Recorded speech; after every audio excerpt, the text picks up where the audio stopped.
Hello everyone. तो जैसे कि आप लोग का पता है कि लेक्चर 1 में 1 से लेके 31 से लेके 61 तक क्वेश्चन आपको कंप्लीट करा दिया गया था। लेक्चर 2 में 61 से लेके 136 तक कंप्लीट करा दिया गया है। इस लेक्चर 3 में आपको 137 से 192 तक कंप्लीट करा दिया जाएगा। ये सारा क्वेश्चन जो है एंशिएंट हिस्ट्री से लिया गया है, प्राचीन भारत से लिया गया है, जो बहुत इम्पोर्टेंट है। हम वन लाइनर क्वेश्चन के माध्यम से आपको सारा कंप्लीट करा दिया जा रहा है। आपको लुसेंट में सारा क्वेश्चन आपको डिटेल्स में लिखा गया है, लेकिन जो क्वेश्चन पूछता है, जो क्वेश्चन ट्रेंडिंग में है, जो क्वेश्चन आता है एग्ज़ाम में, वो क्वेश्चन को मैंने बता रहा हूँ। तो अगर आप इस चैनल पे नए हैं तो चैनल को सब्सक्राइब करें, लाइक करें और अपना ओपिनियन को कमेंट में ज़रूर लिखें। तो चलिए मैं स्टार्ट करता हूँ 137 से। अशोक का राज्याभिषेक कब हुआ? 269 ईसा पूर्व में। अशोक का राज्याभिषेक कब हुआ? 269 ईसा पूर्व में। अगला है अशोक का सबसे लंबा शिलालेख। अशोक का सबसे लंबा शिलालेख कौन है? तो 7वां शिलालेख। अशोक का सबसे लंबा शिलालेख क्या है? 7वां शिलालेख। अशोक का नाम अशोक वर्णित है। अशोक का नाम अशोक वर्णित है। मौस्की एवं गुर्जा अभिलेख। देखिए अभिलेख आता है कि मौस्की एवं गुर्जरा अभिलेख में किसका नाम से ही नाम वर्णित है? किसका नाम से ही नाम वर्णित है? तो किसको नाम से? अशोक के नाम से। एक क्वेश्चन आता है, एक इसको एग्जाम में देखने को मिलता है ऐसे क्वेश्चनों को। तो अशोक ने स्वयं को मगध का सम्राट बताया। अशोक ने स्वयं को मगध का सम्राट बताया किस अभिलेख में है? तो भाभु अभिलेख में है। भाभु अभिलेख में क्या अपने आप में बताए हैं कि मैं जो हूँ मगध का क्या हूँ? सम्राट हूँ। फिर अगला है कलिंग विजय का वर्णन मिलता है। कलिंग विजय का वर्णन मिलता है 13वां शिलालेख में। 13वां शिलालेख में।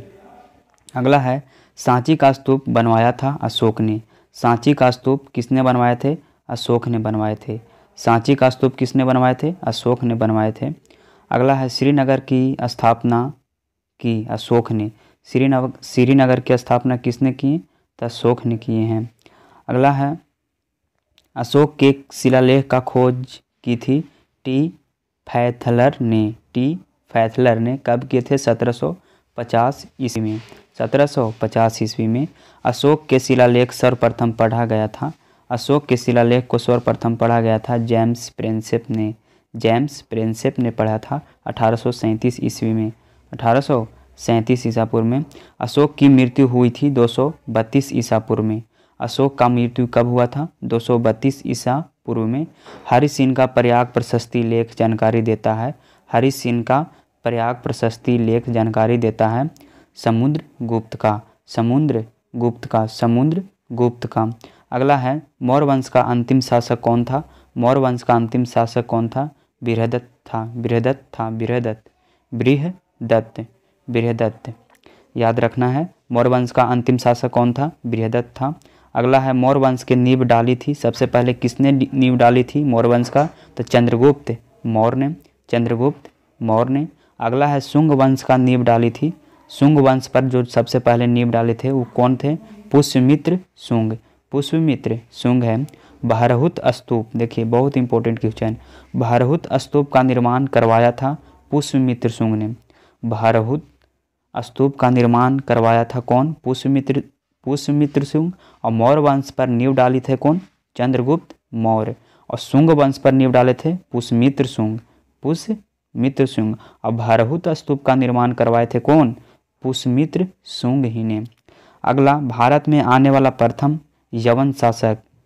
प्रथम यमन शासक कौन थे? डोमिट्रियस प्रथम।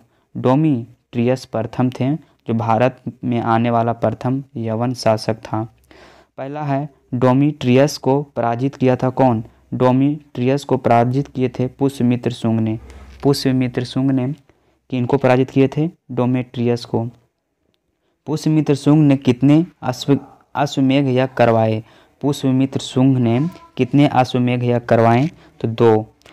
पहला फिर है सातवाहन वंश का संस्थापक कौन थे? सिमुक ने। सातवाहन वंश का संस्थापक कौन थे? सिमुक। किसका? सातवाहन वंश का संस्थापक थे सिमुक। अगला है क्वेश्चन नंबर 156 है। 156 है, 10 राग युद्ध लड़ा गया था। 10 राग युद्ध लड़ा गया था परुसनी रावी के नदी के तट पर। 10 रात युद्ध लड़ा गया था किस नदी के तट पे? तो परुसनी। परुसनियों को क्या बोलते हैं? रावी नदी। भारत में सर्वप्रथम सोने का सिक्का जारी किए थे हिंद यूनानियों ने। भारत में सर्वप्रथम सोने का सिक्का जारी किए थे हिंद यूनानियों ने। अगला है शुद्ध सोने का सिक्का चलाए थे कुषाणों ने। शुद्ध सोना का सिक्का चलाए थे किसने? कुषाणों ने। फिर है सर्वाधिक स्वर्ण मुद्रा जारी हुआ था गुप्त काल में। स्वर्ण मुद्रा जारी हुआ था किस काल में? गुप्त काल में सर्वाधिक स्वर्ण मुद्रा जारी किया गया था गुप्त काल में। शीशे का सिक्का चलाए थे किसने? शीशे का सिक्का चलाए थे तो सातवाहनों ने शीशे का सिक्का चलाए थे। चांदी का सिक्का सर्वप्रथम चलाया था कौन?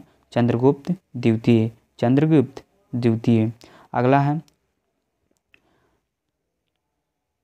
अगला है कपे का सिक्का सर्वप्रथम ढाला गया था। कपे का सिक्का सर्वप्रथम ढाला गया था शेरशाह सूरी के काल में। शेरशाह सूरी के काल में। आना का सिक्का किसने चलाया? आना का सिक्का किसने चलाया? तो शाहजहां ने। कुषाण वंश के संस्थापक थे कुजुल कडफिसेस। कुषाण वंश का संस्थापक थे कुजुल कुडफिसेस। कुट्टू की खड़ी प्रतिमा बनी थी। कुट्टू की खड़ी प्रतिमा बनी थी कुषाण कालों में। कुषाण कालों में कैसा प्रतिमा बना था? कुट्टी की खड़ी प्रतिमा बनी थी कुषाण कालों में। कुषाण वंश का प्रसिद्ध शासक कौन है? कनिष्क हैं। कुषाण वंश का सबसे प्रसिद्ध शासक कौन थे? कनिष्क थे। अगला है कनिष्क की पहली राजधानी कहाँ थी? परुसपुर। कनिष्क की पहली राजधानी कहाँ थी? पुरुषपुर। फिर है कनिष्क का दूसरी राजधानी कहाँ था? मथुरा। कनिष्क का दूसरा राजधानी कहाँ था? मथुरा। शक संवत किसने चलाया? कनिष्क ने 78 ईस्वी में। शक संवत किसने चलाए थे? कनिष्क ने। कब चलाया? 78 ईस्वी में। मूर्तियों का निर्माण हुआ था कुषाण काल में। मूर्तियों का निर्माण कब हुआ था? मूर्तियों का निर्माण कुषाण कालों में हुआ था। मंदिर का निर्माण कब हुआ था? गुप्त कालों में। मंदिर का निर्माण कब हुआ था? तो गुप्त कालों में। गुप्त वंश का संस्थापक होता है श्रीगुप्त। गुप्त वंश का संस्थापक कौन है? श्रीगुप्त। गुप्त वंश का संस्थापक कौन? श्रीगुप्त। दशमलव प्रणाली का शुरुआत हुई थी गुप्त काल में। दशमलव प्रणाली की शुरुआत कब हुई थी? गुप्त काल में। मंदिर निर्माण कला में विमान शैली का प्रचलन किसके काल में हुआ था? मंदिर निर्माण कला में विमान शैली का प्रचलन किसके काल में हुआ था? तो चोल वंश में। अगला क्वेश्चन है 175। राष्ट्रीय पंचांग किस पर आधारित है? राष्ट्रीय पंचांग किस पर आधारित है? तो शक संवत पर। राष्ट्रीय पंचांग किस पर आधारित है? तो शक संवत पर। आयुर्वेद का जनक किसको बोलते हैं? तो चरक को। आयुर्वेद का जनक किसको बोला जाता है? तो चरक को। रेशम मार्ग का निर्माण करवाया था कनिष्क ने। रेशम मार्ग का निर्माण किसने करवाए थे? तो कनिष्क ने। कुषाण वंश का अंतिम शासक था वासुदेव। कुषाण वंश का अंतिम शासक था कौन? वासुदेव। गुप्त वंश की जानकारी मिलती है वायु पुराण में। गुप्त वंश की जानकारी मिलती है वायु पुराण में। फिर है मेरा अगला क्वेश्चन, भारत का नेपोलियन कहलाता है समुद्रगुप्त को। भारत का नेपोलियन किसको बोला जाता है? तो समुद्रगुप्त को। सिक्के पर बीना बजाते हुए दर्शाया गया है समुद्रगुप्त को। सिक्के पर बीना बजाते दर्शाया गया है समुद्रगुप्त को। भारत का बिस्मार्क है वल्लभ भाई पटेल। क्या है ये? भारत का बिस्मार्क। तो भारत का बिस्मार्क कौन है? तो वल्लभ भाई पटेल, याद रहे। भारत का आइंस्टीन कहा जाता है नागा अर्जुन को। भारत का आइंस्टीन किसको कहा जाता है? तो नागा अर्जुन को। भारत का न्यूटन, मिल्टन है, यहाँ न्यूटन जी कहिए। भारत का न्यूटन है किनको कहा जाता है? तो अश्व घोष को। भारत का न्यूटन किसको बोला जाता है? तो अश्व घोष को। ईरान का नेपोलियन किनको कहा जाता है? ईरान का नेपोलियन किसको बोला जाता है? तो नादिर शाह को। ईरान का नेपोलियन किनको बोला जाता है? नादिर शाह को। भारत का आइंस्टीन किसको बोला जाता है? नागा अर्जुन को।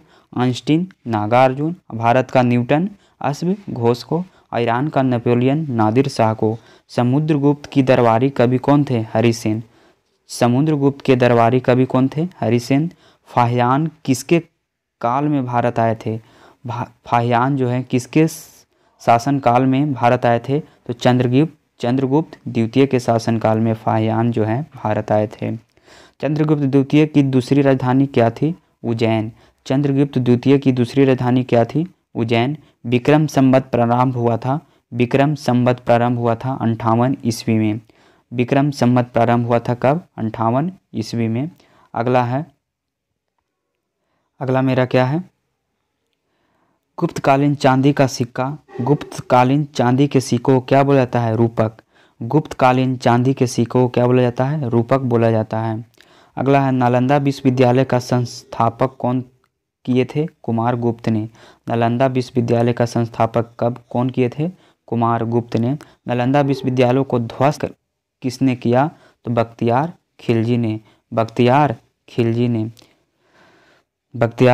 खिलजी ने क्या किए?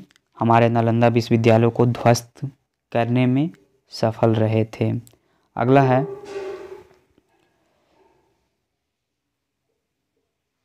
अगला मेरा है विक्रमशिला विश्वविद्यालय के संस्थापक कौन थे? धर्मपाल। विक्रमशिला विश्वविद्यालय के संस्थापक कौन थे? तो धर्मपाल। अगला है महरौली लौह स्तंभ किसने बनवाया था? बहुत इंपॉर्टेंट क्वेश्चन है। महरौली लौह स्तंभ किसने बनवाया था? तो चंद्रगुप्त द्वितीय ने। गंगई कोड कहलाता है राजेंद्र प्रथम। गंगई कोड कहलाते हैं क्या? राजेंद्र प्रथम। गुप्त काल के राजकीय भाषा थी संस्कृत। अगला है गुप्त काल की राजकीय भाषा थी संस्कृत। भारतीय इतिहास का स्वर्ण युग कहा जाता है गुप्त काल को। भारतीय इतिहास के स्वर्ण युग कहा जाता है गुप्त काल को। गुप्त वंश के अंतिम शासक थे क्या? विष्णुगुप्त। गुप्त वंश के अंतिम शासक विष्णुगुप्त। फिर है वर्धन साम्राज्य का संस्थापक थे पुष्पभूति। वर्धन साम्राज्य का संस्थापक थे पुष्पभूति। अगला है पुष्पभूति वंश का संस्थापक थे पुष्पभूतिय ने। पुष्पभूति वंश का संस्थापक क्या थे? पुष्पभूतिय ने। हर्षवर्धन की राजधानी थानेश्वर से कहाँ किया गया? हर्षवर्धन की राजधानी थानेश्वर से कहाँ किया गया? कनौज किया गया। थानेश्वर से कहाँ किया गया? कनौज। किसके शासन में? हर्षवर्धन के शासनकाल में। भूमि देने के सामंती प्रथा को शुरू किसने किया? हर्षवर्धन ने। भूमि देने का सामंती प्रथा को शुरू किसने किए? हर्षवर्धन ने। अगला है हेनसोंग किसके काल में भारत आए थे? हेनसोंग किसके काल में भारत आए थे? तो हर्षवर्धन के शासनकाल में हेनसोंग जो थे भारत आए थे। हेनसोंग द्वारा रचित पुस्तक का नाम क्या था? सीयूकी। यात्रियों का राजकुमार कहलाता है हेनसोंग। यात्रियों का राजकुमार कहलाते हैं क्या? हेनसोंग। फिर है नीति का पंडित एवं शाक्य मुनि किनको बोला जाता है? हेनसोंग को।